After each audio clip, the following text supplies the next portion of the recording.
All right.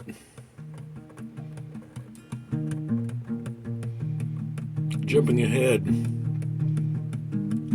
2004, 2005 roughly. This is a peculiar episode. Quite a shift from the others. But still rather stuck in my head as being a theme of the high strangenesses such as have remained a puzzler. Now, my girlfriend at that time, she drove us both from Indiana to Ohio to stay the weekend at her parents' house in the country. That evening after dinner, she and I and her parents played a game of Pictionary.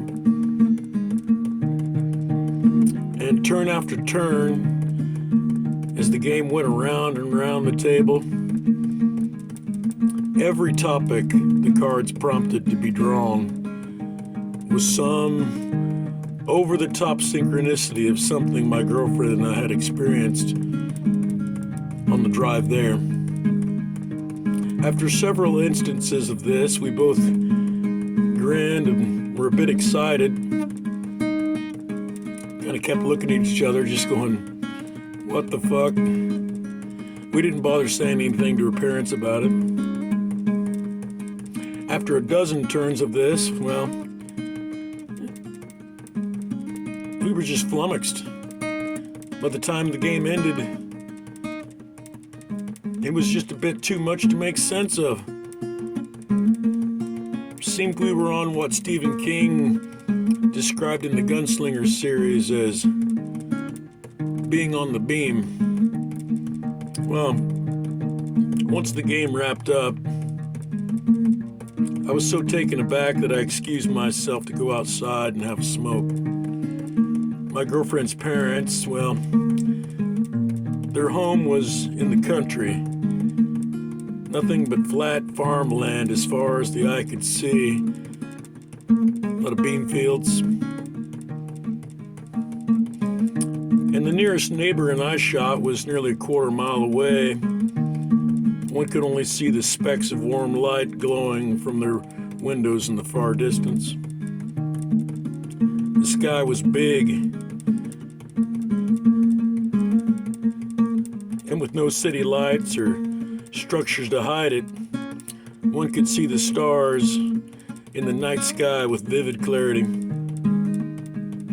I strolled out to the far end of their long driveway and thought hard on what had taken place during that game.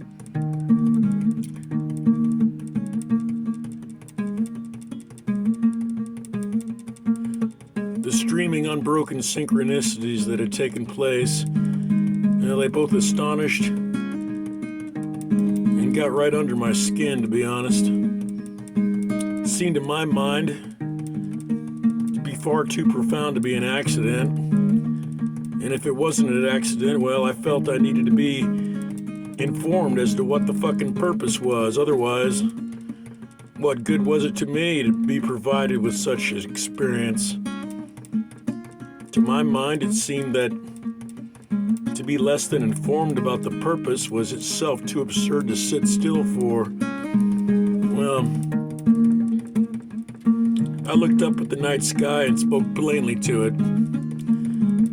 I said that I was going to give them one chance and promised if they snubbed me, I'd turn right around and get on with my life as if they had no business in it.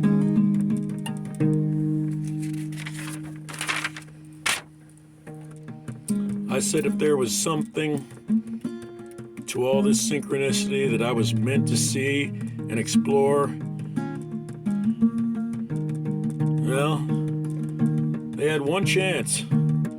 Show me a shooting star, and don't make me wait on it or I'm turning right the fuck around.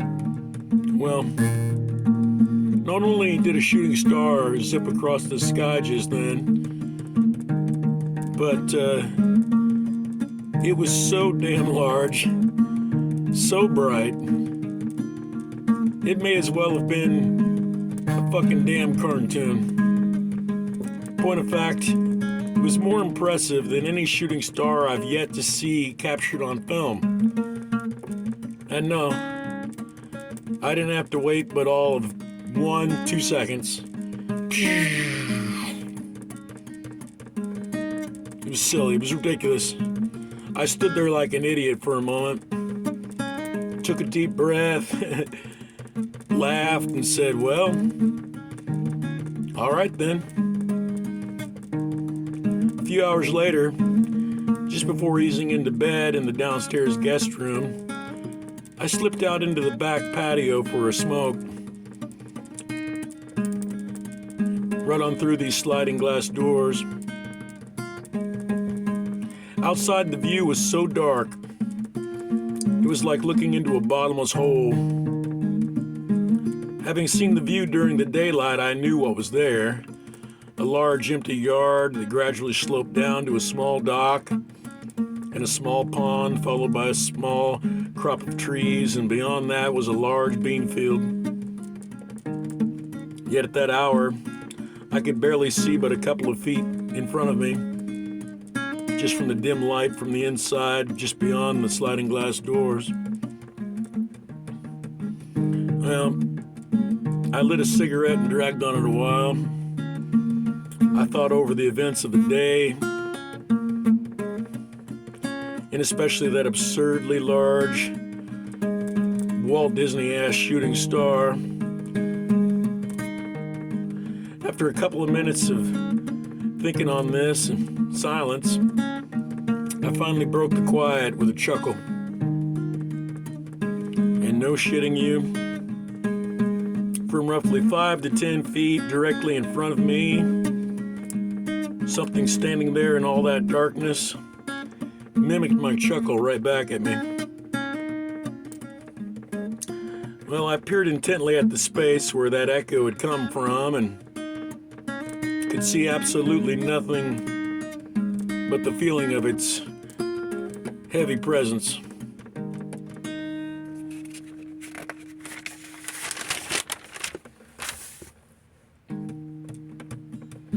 I decided to say nothing, just finish my cigarette and hold the space without flinching.